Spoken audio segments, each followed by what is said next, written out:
5:45 in the afternoon. The church here is dark. It's pretty dark.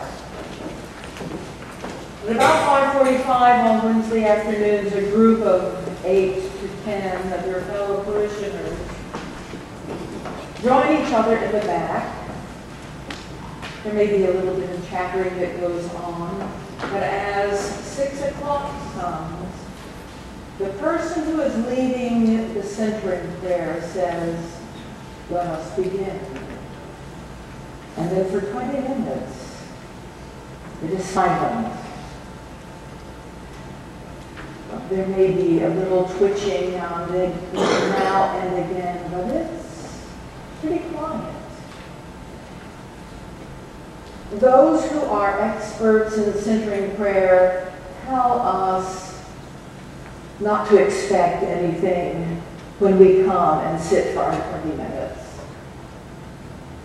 Although I'm sure all of us do have some kind of expectation. We're waiting on a sign for God, or we want an answer to prayer. But we are instructed we just sit for those 20 minutes, for that is our sign to God that we consent to be with God.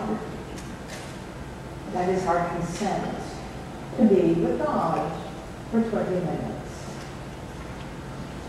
Now, those who are the experts will tell you that this form of prayer is intended to dismantle us, to take the false self, to dismantle the false self, so that the real self, the authentic self, can be revealed. And that is one of the fruits of this form of prayer, of sitting and consenting to be with God, to be dismantled. That's why we do it as a group, because silence and dismantling can be a formidable thing. There is safety in numbers. Now, because after this form of centering prayer finishes with a little bit of song and a little bit of prayer and a whole lot of silence, because the Eucharist follows, there must be a gospel. And this past Wednesday, I read the gospel that we heard this morning. Following, one of the members came up to me and said, "That is a very difficult lesson for me to hear, because I hear it," she said, "literally." And this is not a person who takes Scripture literally at any other time. This is not someone who is a literalist when it comes to Scripture.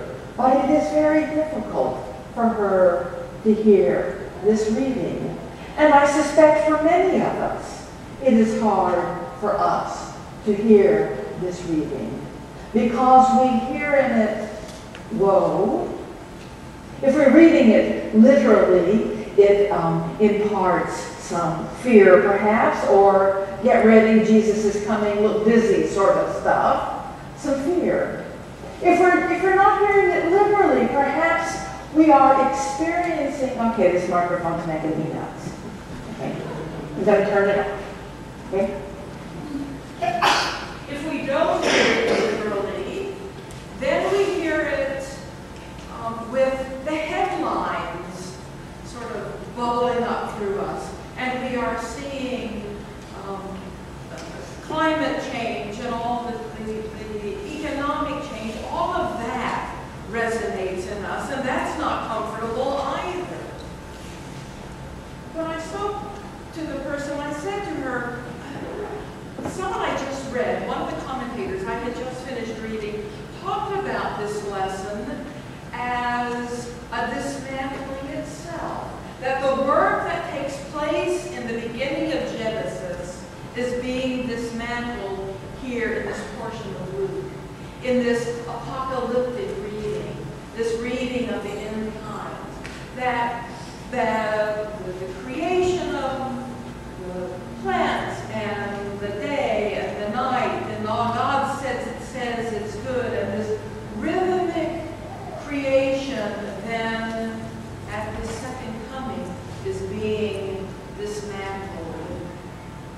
And who among us wants to say that that is good? It certainly doesn't feel good. Do you have a sense of being dismantled?